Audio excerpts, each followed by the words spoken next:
Hello everybody. Hi. Hello there. Something seems wrong. Sometimes the most obvious of things have to be said in the most obvious ways. Like right now. I am in a box. I need to get out. I need to get out and present myself for inspection. Indulge with me, because I am going to ask you a personal question. What do you think people notice when they see you for the first time? Is it your face or the clothes that you're wearing? Those fancy shoes? That expensive watch? We all know that the first thing that they notice is your appearance. And you believe, based on this, they have opinions, draw conclusions, even make judgments. And this simple idea just takes away so much of your mental peace and energy.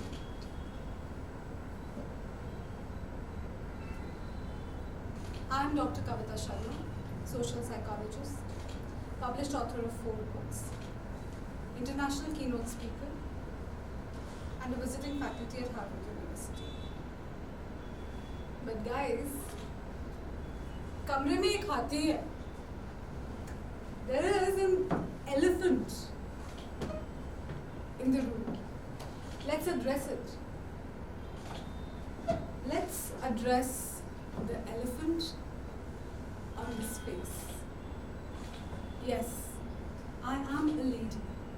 And yes, this is real. I was 14 years old when I was diagnosed with PCOS, polycystic ovary syndrome.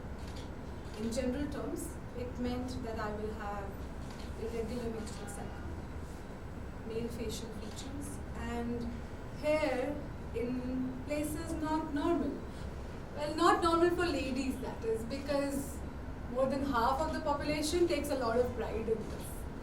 And I'm sure there must be some boys out there who are jealous of my luscious beard.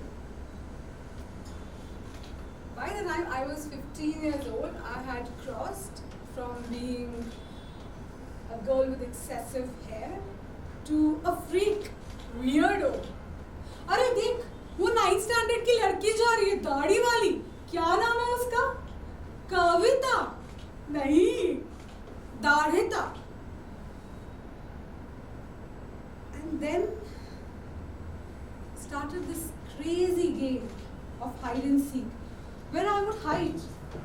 I had these scars that I would wrap around my face every day and sit on the very last bench in school. Until my mom introduced me to bleaching. The first day I bleached my face, I looked into the mirror and thought, pretty. I felt confident. I went to school without a scarf and sat on the very first bench. And do you know what happened after that? Nobody called me Dadita. Dadita was dead. And from her ashes rose Bhishma Pitava. It was then that I realized that it was not the color of my beard, but the beard itself which was the problem.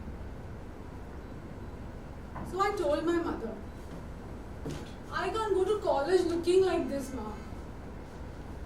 And then she introduced me to facial waxing. For those of you who do not know what that is, you have to go to any salon and ask for a Pitora wax. And it's the same thing that you do to your legs and to your arms, except this time it's your face. And it feels like a million burning needles are coming out of your face. And it's as if your face had oil, and because of the friction, it just got fire, and at the end, it's just burning like hell.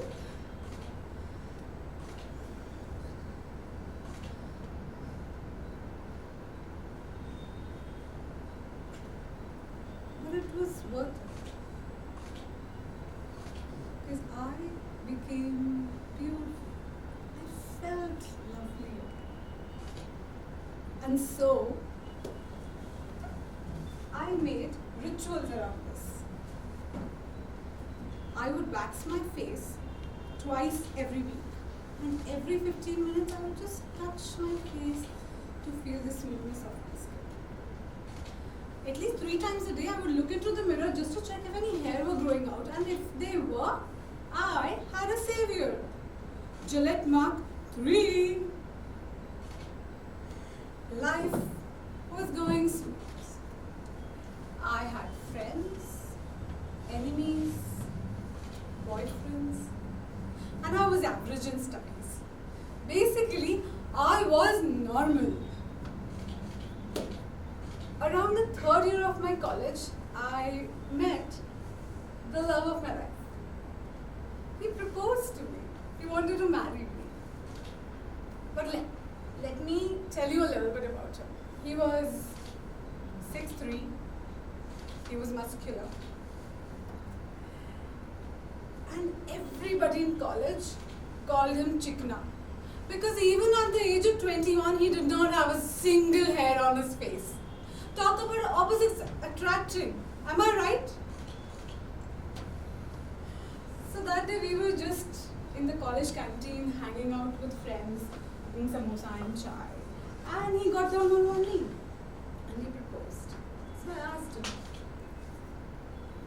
what does love mean to you?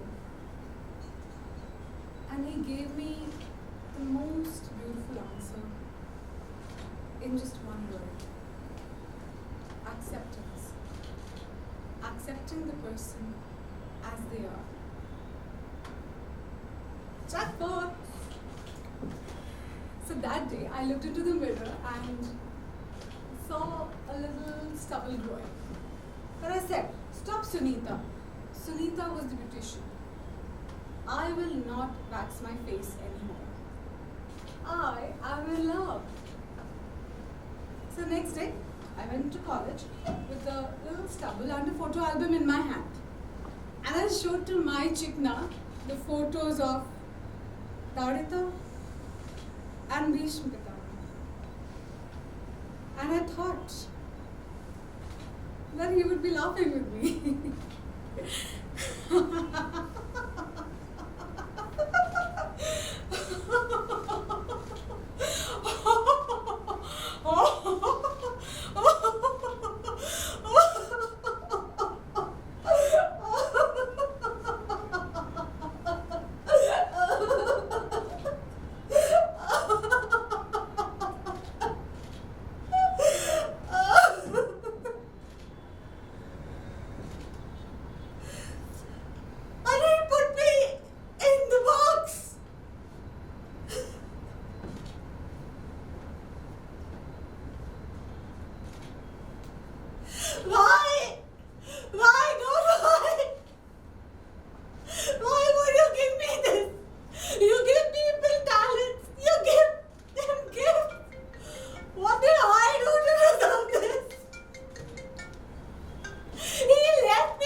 not with my appearance.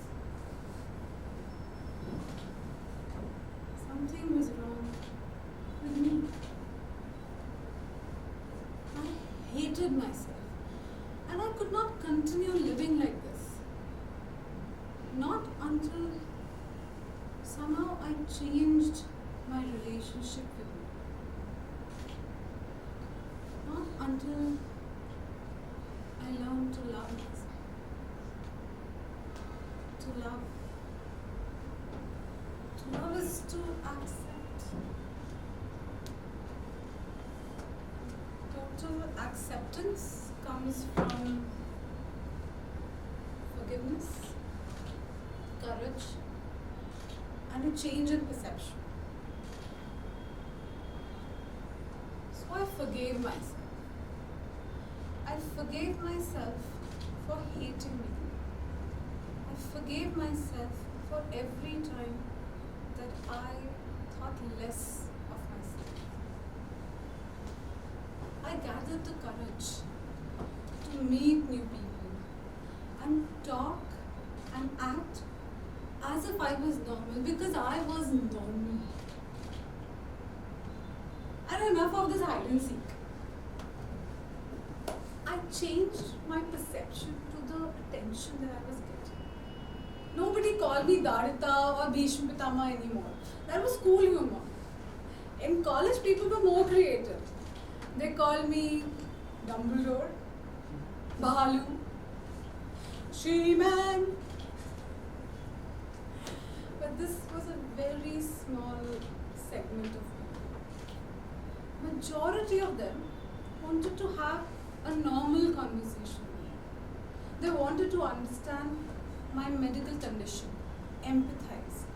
Some of them even shared their dirty little secrets with me. So I decided I will not hide anymore. And do you know what my reward was? Once I stopped waxing my face, I had more time, mental peace, and a newfound love for life. So I asked myself, Kavita, what do you want from this life, this beautiful life? And the answer came, I want everyone to fall in love with themselves. Nobody should suffer the way I did. Whether it is your complexion to dark to fair, your body to thin to thick, strong jawline, weak jawline, nose, stutter, age, anything that is a deviation from what we see of men and women in Bollywood, television, beauty magazines. Any deviation from the societal definition of beautiful or handsome should not chain you. Should not chain you and put you back in this box. Now, let me reveal the real elephant in this room. We are all of us are conditioned to hate a part of ourselves. And we are perpetually trying to hide it with cosmetics and beauty products and filters. We take this part of us and we curb it inside and we save it like a dirty little secret.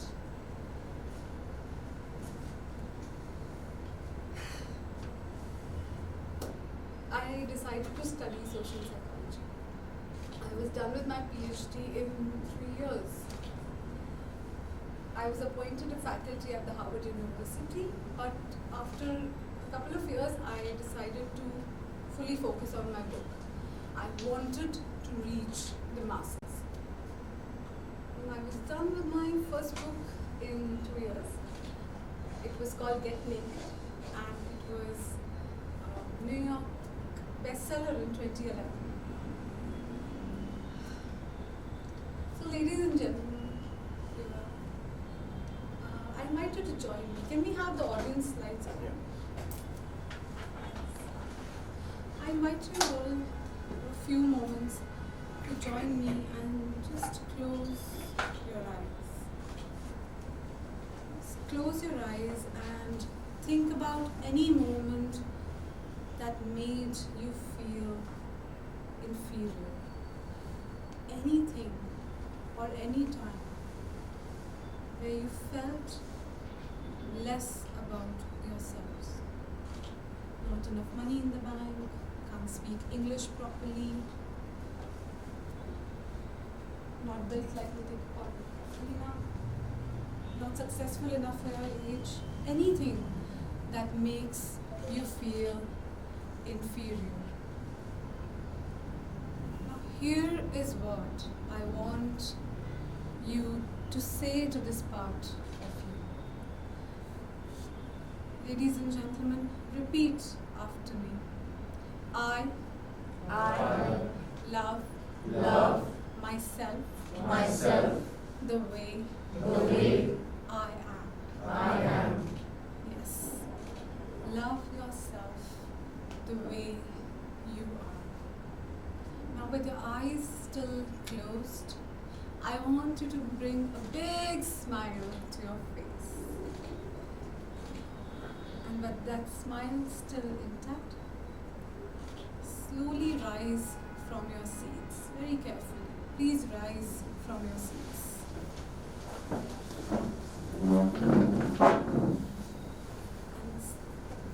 with that smiling face, slowly open your eyes and look at all these people around you. Please hug them, shake hands with them, say hello and tell them you are beautiful just the way you are.